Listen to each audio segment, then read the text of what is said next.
सबके लिए बलवान क्यों ना हो, बिस्तर पर वो एक भीगी बिल्ली के समान था। ना तो वो खुद को खुश कर पाता था और ना ही अपने पत्नी को, और इस वजह से उनकी कोई बच्चा भी नहीं था। अब जो औरत थी वो किसी भी तरह से एक बच्चा चाहती थी और इस वजह से उसकी पत्नी दूसरी मर्दों के साथ अवैध संबंध बनाती थी। दोस्तों, ये एक ऐसी कहानी है जिसमें कि कोई भी कैरेक्टर फालतू नहीं है, सभी किसी न किसी तरीके से एक दूसरे से जुड़े हुए हैं। तो चलिए शुरू करते हैं। कहानी की शुरुआत में हम एक समुद्री तट को देख पाते हैं जहां पर एक मछली तड़प रही होती है। इस मछली के पीछे एक रहस्य छिपा हुआ है जिसे हम फिल्म के बिल्कुल अंत में जान पाएंगे। मछली के पास एक लड़का अजीबोगरीब अंदाज में नाच रहा होता है। नाव पर बैठी एक बूढ़ी औरत मछली की तरफ भाला फेंकती है जिससे वो मछली मर जाती है। इस बूढ़ी और लड़के के बीच गहरा संबंध है जो हमें फिल्म के दौरान धीरे धीरे समझ में आएगा। मछली के मरने के साथ ही दो आदमी बाइक पर सवार होकर समुद्र के किनारे से गुजरते हैं। यहाँ एक लड़का है जिसका नाम है मोखाई। वो डब्ल्यू भाई नाम के एक आदमी के खिलाफ कुछ लोगों को भड़काने की कोशिश कर रहा है। ये लोग धीरे धीरे एक साथ रहने की सलाह देते हैं। थोड़ी देर बाद हमें डब्ल्यू भाई को दिखाया जाता है जो समुद्र के किनारे मछली के व्यापार में शामिल है। इसके साथ ही वो कई गैर कानूनी कामों में भी लिप्त है। डब्ल्यू भाई का कारोबार मदन हलदार नाम के एक आदमी के माध्यम से चलता है। मदन हलदार यहाँ की इलाके का एक नेता है। डब्ल्यू भाई मदन से कहता है कि मंदार और बंका को बुलाओ, मोखाई को खत्म करना होगा। इस पर मदन कहता है कि मंदार को पहले जोराबादी देने की बात हुई थी, अब इसे दे दीजिए। डब्ल्यू भाई कहता है कि मैं उसे वो देने वाला नहीं हूँ, इसीलिए तो अब तक नहीं दिया। तभी डब्ल्यू भाई का बेटा वहाँ आता है और गुस्से में शराब पीने के लिए पैसे मांगता है। डब्ल्यू भाई के परिवार में उसकी पत्नी और बेटा भी है। लड़के का नाम है मंशा और वो बेहद गर्म मिजाज का है, लेकिन उसके गुस्से का कारण ये है कि उसने कभी भी अपने पिता का प्यार नहीं पाया। उसका पिता हमेशा अपने कारोबार और औरतों में उलझा रहता है। इसके बाद हमें मंदार को दिखाया जाता है। मंदार डब्ल्यू भाई का दाहिना हाथ है। डब्ल्यू भाई के जितने भी गैर कानूनी कारोबार है वो सब मंदार ही संभालता है, लेकिन मंदार शारीरिक रूप से अक्षम है और इसी कारण उसकी पत्नी के साथ अक्सर झगड़े होते रहते हैं। यही वजह है कि मंदार की पत्नी, जिसका नाम लैली है, और लैली के साथ डब्ल्यू भाई का अवैध संबंध है। मंदार इसके बारे में कुछ नहीं कहता। खैर, लैली एक रात मंदार के साथ बातचीत कर रही थी और तभी डब्ल्यू भाई का फोन आता है और वो मंदार से कहता है, तेरे बचपन के दोस्त के पर निकल आए हैं, उसे रास्ते से हटा दे और बंका को भी साथ ले जा। अगले दिन मंदार बंका को फोन करके सारी बात बता देता है। इसके बाद हमें मोखाई और एक लड़के को दिखाया जाता है। जब वो लड़का वहाँ से चला जाता है तो मोखाई अकेला रह जाता है। तभी मंदार और बंका वहाँ आते हैं और मोखाई से कहते हैं, चल समुद्र किनारे पैर फैलाकर शराब पियेंगे, बहुत दिनों से साथ में शराब नहीं पी है। मोखाई पहले मना करता है लेकिन बाद में मान जाता है। असल में मोखाई ने उस दिन भाषण दिया था वो डब्ल्यू भाई के खिलाफ था, इसलिए डब्ल्यू भाई ने उसे मारने की योजना बनाई थी। मोखाई को बीच समंदर ले जाकर मारने की कोशिश की जाती है, लेकिन मारने से पहले मोखाई कहता है, मंदार तू कितना बड़ा बेवकूफ है। जो इंसान पूरे गेलपुर का राजा बनने की ताकत रखता है वो डब्ल्यू भाई का पालतू गुलाम बना हुआ है। उसके इस बात के बावजूद मंदार अपने बचपन के दोस्त को मारकर समुद्र में फेंक देता है। दूसरी तरफ मंचा समुद्र किनारे टहलते समय किसी लड़की की हंसी की आवाज सुनता है। वो पास जाकर देखता है तो वहाँ मदन बाबू की छोटी बहन लाखूमणि फंटूस के साथ बातचीत कर रही थी। असल में मंचा लाखूमणि को बहुत पसंद करता था, इसलिए वो गुस्से में आकर मदन बाबू को दो चार खरी खोटी सुना देता है। इधर रात के समय शहर से मंदार और बंका लौट रहे थे। तभी रास्ते में उनकी मुलाकात मजनू बूढ़ी से होती है। जब मंदार मजनू बूढ़ी को 100 रुपए देता है तो वो कहती है, ये भी तुझे वापस मिलेगा, तू 50 और तू 50। इसके बाद वो वहाँ से डब्ल्यू भाई के घर चले जाते हैं। डब्ल्यू भाई और मदन बाबू वहाँ बैठकर शराब पी रहे थे। डब्ल्यू भाई मंदार और बंका को 50,000 रुपये देता है। दोनों हैरान होकर एक दूसरे की तरफ देखते हैं क्योंकि मजनू बूढ़ी की बात सच हो गई थी। डब्ल्यू भाई अपनी चेन उतार कर मंदार को देता है और कहता है कि इसे लैली को दे देना। उसी रात मदन बाबू मंदार को फोन करता है और कहता है कि कुछ दिनों के लिए सुताहाटी नाम की जगह पर छिप कर रहो। मदन बाबू मंदार को सुताहाटी में छिप कर रहने की सलाह देता है क्योंकि गेलपुर में एक नया ऑफिसर आ गया है। ये पुलिस अधिकारी मोकाई की हत्या के मामले में मंदार को गिरफ्तार ना कर ले, इसलिए उसे छिप कर रहने को कहा जाता है। दूसरी ओर मोकाई का कहीं कोई पता नहीं चल रहा है, लेकिन जब उसकी साइकिल मिलती है तो पुलिस को तुरंत जानकारी दी जाती है। नया अधिकारी जिसका नाम मुकद्दर बैनर्जी है वो इस मामले की जांच के लिए आता है। ये अधिकारी एक अजीब किस्म का इंसान है जिसे पैसों का कोई लालच नहीं है, लेकिन उसकी कमजोरी सिर्फ औरतें हैं। इसके बाद हम मोकाई की लाश को समुद्र किनारे पड़े हुए देख पाते हैं। यहाँ मजनू बूढ़ी का बेटा समुद्र में गोता लगाकर मोकाई की साइकिल की चाबी ढूंढ निकालता है। उधर मंदार एक बुरा सपना देखकर जाग जाता है। दूसरी ओर जोरा फेरी में लोग आंदोलन कर रहे हैं। उनके आंदोलन का मुख्य मुद्दा मोकाई की हत्या की उचित जांच कराना है। डब्ल्यू भाई के मछली के कारोबार में सबसे बड़ा जोड़ा फेरी केंद्र है। इसी जोड़ा फेरी में वो नया पुलिस ऑफिसर मुकद्दर और मदन बाबू बैठकर बातचीत कर रहे होते हैं। तभी वहाँ मंशा आता है और लोगों के साथ झगड़ा शुरू कर देता है। मंशा उन पर हाथ उठाने लगता है, लेकिन मदन बाबू आकर उसे शांत करता है। इसी बीच सुताहाटी के एक दुकान में मंदार खाना खा रहा होता है। तभी उसकी नजर एक पोस्टर पर पड़ती है जिसमें एक कबीराज हर्बल डॉक्टर का नंबर लिखा होता है। मंदार छुपते छुपाते उस पोस्टर को निकाल लेता है क्योंकि वो अपनी शारीरिक समस्या का समाधान चाहता है। दूसरी ओर मंशा डब्ल्यू भाई के पास आकर कहता है, मैं कारोबार संभालूंगा, तुमने बंका और मदन को सिर पर चढ़ा रखा है, इसीलिए वो जब चाहे तब मेरा अपमान करते हैं। यहाँ डब्ल्यू भाई गुस्से से अपने बेटे मंशा को वहाँ से भगा देता है। इसके बाद डब्ल्यू भाई जोड़ा फेरी पहुँचता है और फंटूस को जोड़ा फेरी की जिम्मेदारी सौंप देता है। फंटूस तुरंत बंका को फोन करके ये बात बताता है और बंका ये खबर मंदार को देता है, जिसे सुनकर मंदार नाराज हो जाता है क्योंकि उसे उम्मीद थी कि जोड़ा फेरी की जिम्मेदारी उसे मिलेगा। उधर डब्ल्यू भाई घर लौटकर लैली के साथ फोन पर बात कर रहा होता है। तभी उसकी पत्नी ये बात सुन लेती है। डब्ल्यू भाई की पत्नी पहले से जानती थी कि उसकी और उसकी पति डब्ल्यू भाई के रिश्ते अच्छे नहीं चल रहे थे और इस पर वो कुछ कह भी नहीं सकती थी। इसके बाद हमें रात की सीन दिखाया जाता है जहाँ पर डब्ल्यू भाई और लैली इंटीमेट हो रहे होते हैं। यहाँ लैली डब्ल्यू भाई से एक बच्चा मांगती है लेकिन डब्ल्यू भाई इस पर मना कर देता है। वो कहता है कि मैं तुझे सब कुछ दे सकता हूँ, बस बच्चा नहीं दे सकता क्योंकि मेरी भी फैमिली है।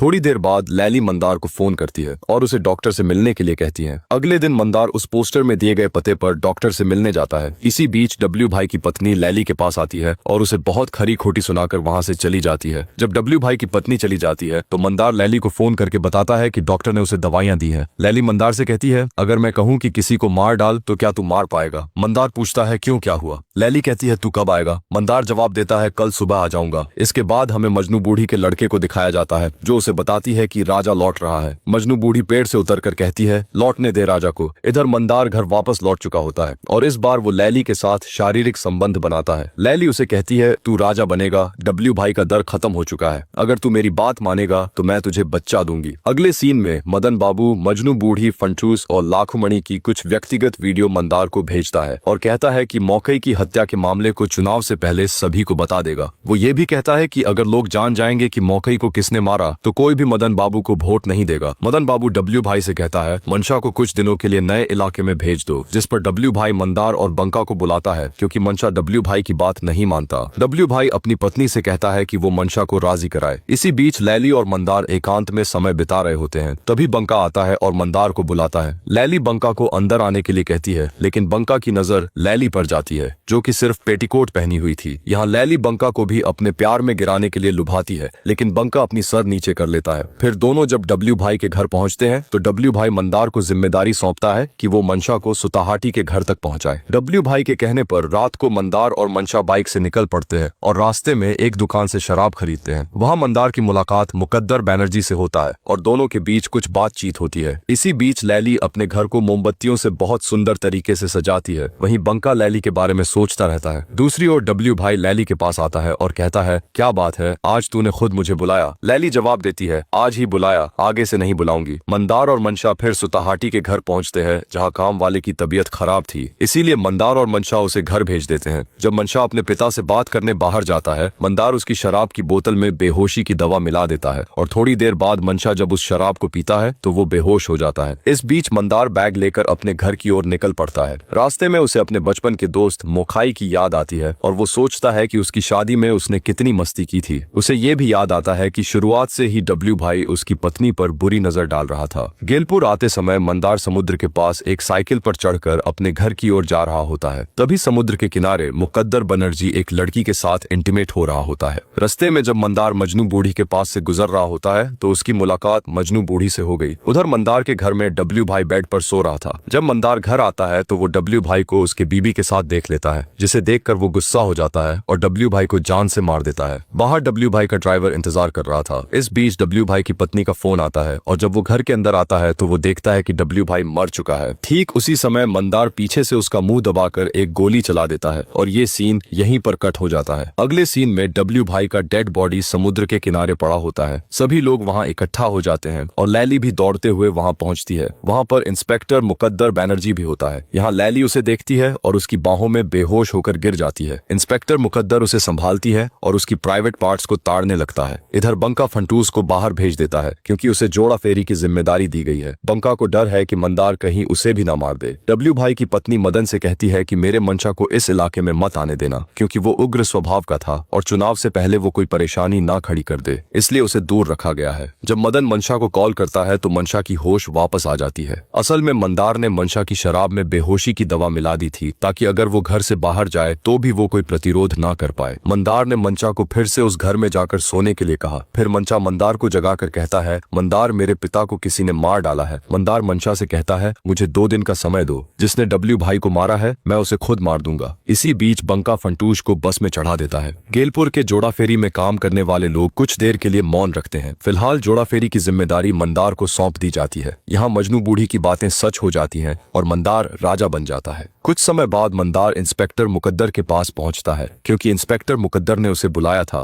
मुकद्दर मंदार से कहता है कि उसे पता चल गया है कि इस हत्या को मंदार ने ही किया है। वो मंदार से रिश्वत के तौर पर लैली को मांगता है। मंदार गुस्से में आ जाता है और इंस्पेक्टर मुकद्दर से कहता है, अगर मुझे तुम्हारे पास रहकर काम करने का मौका मिलता है तो तुम्हारे लिए ये फायदेमंद होगा। घर लौटने पर मंदार लैली से ये बात कहता है। लैली गुस्से में आकर मना कर देती है। तब मंदार उसे गुस्से में कहता है, तू तो डब्ल्यू भाई के साथ रातें बिताती थी, मैंने कुछ नहीं कहा। आज मेरी बात सुन, तू चाहती थी ना कि मैं गेलपुर का राजा बनूं, तो अब मालिक की बात सुन। रात को मदन बाबू इंस्पेक्टर मुकद्दर को अपने घर खाने के लिए आमंत्रित करता है। इंस्पेक्टर मुकद्दर खाने का आयोजन खत्म करता है। यहाँ इंस्पेक्टर मुकद्दर बाहर जाते हुए कांस्टेबल से कहता है, इनके ऊपर थोड़ा ध्यान रखना। अगले दिन बंका मदन बाबू को मजनू बूढ़ी के बारे में बताता है। मदन बाबू कहता है कि तो फिर हमें उससे मिलना चाहिए। रात को जब वो बाहर जाते हैं तो तब फंटूश लाखूमणि की घर पर आता है। वहीं उस रात इंस्पेक्टर मुकद्दर लैली के साथ समय बिताने आता है। दूसरी ओर मंदार मजनू बूढ़ी को बुलवाने आता है, लेकिन वो वहाँ नहीं होती। मजनू बूढ़ी का बेटा वहाँ खाना खा रहा था। मंदार उससे पूछता है, बूढ़ी कहाँ है बेटा? तो वो कहता है, बूढ़ी नहीं है, तुम कौन हो? फिर मंदार उसे कहता है, क्या तुम मेरे बारे में जानते हो? तो मजनू बूढ़ी का बेटा जवाब देता है, मैं सब जानता हूँ। तुम कमजोर हो, तुम राजा नहीं हो, कोई और राजा है और वो तुम्हें मार डालेगा। मंदार कहता है, कौन आएगा मुझे मारने? इस पर लड़का जवाब देता है, तुझे जल्द ही पता चल जाएगा, तू जरूर मरेगा। यहाँ मंदार कहता है, मुझे कौन मारेगा? मैं पहले ही उस राक्षस को मार डालूंगा। इस पर वो लड़का कहता है, तुम नहीं मार पाओगे। मंदार फिर कहता है, बूढ़ी को बुला, नहीं तो तुझे जो पूछ रहा हूँ उसका जवाब दे। मुझे कब मारेगा? ये सब कब होगा? लड़का फिर कहता है, पहले तुम्हारी बीवी तुम्हारे सिर पर चढ़ेगी और तुम पैरों तले रहोगे। ये कहकर वो दौड़ते हुए वहाँ से भाग जाता है। जब मंदार लौटता है तब बंका और मदन बाबू से मिलता है। अगले सीन में रात को फंटूश जब अपने प्रेमी से मिलने आता है तब कांस्टेबल फोन करके इंस्पेक्टर मुकद्दर को इसके बारे में इन्फॉर्म करता है। इंस्पेक्टर मुकद्दर ये जानकारी मंदार को देती है। उस रात डब्ल्यू भाई की ड्राइवर को मंदार ने मारा नहीं, बल्कि उसने फंटूश को मारने के लिए उस ड्राइवर को भेजा।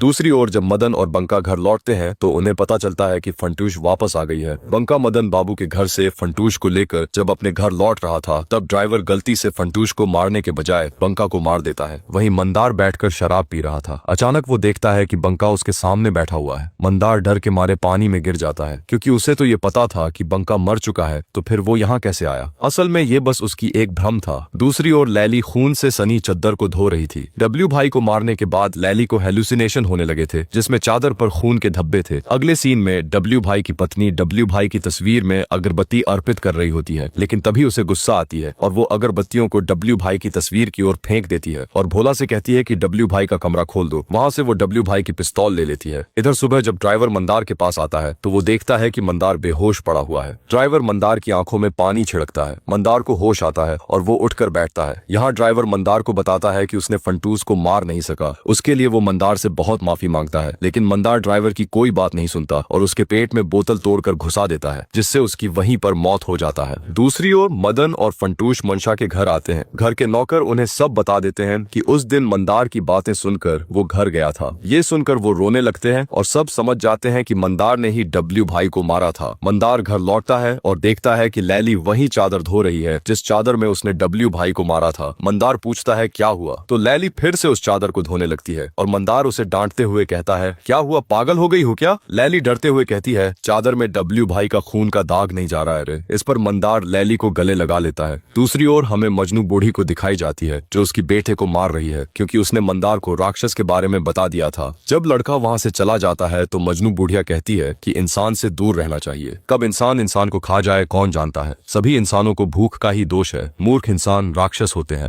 दूसरी ओर मंदार अपनी पत्नी से बात करता है और कहता है, आज मुझे मटन खाना है, जल्दी से लाओ और बहुत सारा लाओ, कबाब बनाकर खाएंगे, एकदम बढ़िया सा बनाना। इस पर लैली कहती है कि खाना अगर बढ़िया ना बना तो क्या करोगी, गोली मार दोगे? यहाँ मंदार उसे गले लगा लेता है। तभी लैली कल्पना करती है कि डब्ल्यू भाई बिस्तर पर बैठा हुआ लैली को देख रहा है और वहीं मंदार भी कल्पना कर रहा होता है कि बंका भी उसे देख रहा है। इसके बाद लैली मटन लेने चली जाती है, जबकि डब्ल्यू भाई की पत्नी लैली को मरने पिस्तौल के साथ मंदार के घर आती है, जहाँ यहाँ पर वो मंदार को देखती है और उसे मरने के लिए पिस्तौल निकालती है, लेकिन मंदार उसको पकड़ लेता है और उसके साथ जबरदस्ती करता है। इतने दिनों तक डब्ल्यू भाई ने मंदार की पत्नी के साथ मजे लिए थे और अब मंदार उसकी बदला लेता है उसके पत्नी के साथ जबरदस्ती करके। यहाँ मजनू बूढ़ी का लड़का ये देख लेता है और जोर जोर से हंसने लगती है। मंदार उसे भगाने के लिए उठता है और देखता है कि लैली उसके पीछे खड़ी है। दूसरी ओर मदन बाबू की बहन इंस्पेक्टर मुकद्दर को 2 बजे आने के लिए कहती है। घर पर कोई नहीं है, इसलिए मंदार दोपहर का भोजन करती है और सो जाती है। लैली काम खत्म करती है और वो चादर लेती है जिस पर डब्ल्यू भाई की खून लगी हुई थी। इधर मंदार अपने सपनों में मरे हुए लोगों को देखती है जिससे उसकी नींद टूट जाता है। वो लैली को खोजने के लिए उठता है लेकिन वो कहीं नहीं मिलती है। तभी उसे घर के बाहर एक लड़का दिखाई देता है जो उस पर हंस रहा था। मंदार को उसके ऊपर गुस्सा आता है और वो उसे मारने के लिए उसके पीछे जाता है। यहाँ वो लड़का मंदार को समुद्री तट पर ले जाता है जहाँ पर मंदार देखती है कि नाव में एक लकड़ी पर लैली की लाश लटक रही है, जिसे देखकर मंदार की तो होश उड़ जाती है। दूसरी ओर इंस्पेक्टर मुकद्दर लाखूमणि के पास आता है। मुकद्दर कपड़े उतारकर शारीरिक संबंध बनाने के लिए रेडी हो ही रहा होता है कि तभी पीछे से मदन बाबू और फंटूश उसकी वीडियो बना लेते हैं। फिर उस वीडियो से मुकद्दर को ब्लैकमेल करते हैं और उसे मंदार को बुलाने के लिए कहता है। असल में मदन बाबू घर पर ही था और ये सब मदन बाबू और फंटूस का प्लान था। उन्होंने इंस्पेक्टर मुकद्दर को फंसा दिया। दूसरी ओर मंदार ने उस लड़के को पकड़ लिया और उससे पूछा, मुझे कौन मारेगा? लड़का ये सुनकर हंसी में झूमने लगा। गुस्से में आकर मंदार ने लड़के के गले में एक रस्सी डाल दी और उसे पेड़ से लटका दिया। तभी वहाँ मजनू बूढ़ी लकड़ी लेकर आती है और देखती है कि उसका बेटा रस्सी से लटका हुआ है और दूसरी ओर रस्सी पकड़कर खड़ा है मंदार। मजनू बुरी कहती है, उसे छोड़ दे, नहीं तो कल तेरा बुरा होगा। मंदार किसी की भी बात नहीं सुनता और वो लड़के को मार डालता है। मजनू बूढ़ी गुस्से में कहती है, तू इंसान नहीं राक्षस है। दरअसल लड़के ने जो राक्षस की बात की थी वो मंदार को ही निशाना बनाकर कहा था। दूसरी ओर डब्ल्यू भाई की पत्नी से अपने शरीर को धो रही थी। तभी मंशा अपनी माँ की सफेद साड़ी लेने आती है ताकि उसी साड़ी से मंदार को मारा जा सके। उधर मंदार को जहाँ आने के लिए कहा गया था वहाँ वो जा रहा था। इंस्पेक्टर मुकद्दर भी वहाँ आता है। मजनू बूढ़ी एक भाला और उस लड़के की लाश लेकर चला जाता है। मंदार समुद्र के किनारे आता है और देखता है कि एक नाव पर 2 बच्चे बैठे हैं जिनके साथ लैली है। मंदार खुशी से उन्हें देखता है और लैली से बात करने लगता है। असल में वो लैली नहीं थी बल्कि लाखूमणि थी। मंदार लाखूमणि को देखकर लैली की कल्पना कर रहा था। ठीक तभी पीछे से फंटूश और मंशा आकर उसे मारने लगते हैं, लेकिन वो मंदार के साथ ज्यादा कुछ नहीं कर पा रहे थे। लेकिन तभी अचानक पीछे से कोई एक भाला फेंकता है जो कि मंदार के गले में घुस जाता है और उसे मार देता है, ठीक वैसे जैसे उसने डब्ल्यू भाई को मारा था। यहाँ आपको याद दिला दूं कि मंदार की मौत ठीक उसी तरह से होता है जैसा हमने फिल्म के शुरुआत में मछली को मरते हुए देखा था। और तब भी मजनू बूढ़ी ने भाला फेंकी थी और यहाँ भी मजनू बूढ़ी ने ही भाला फेंका। और इसी के साथ ये कहानी यहीं पर खत्म हो जाता है। तो दोस्तों, कैसी लगी आपको ये कहानी? उम्मीद करूंगा कि आपको ये कहानी पसंद आई होगी।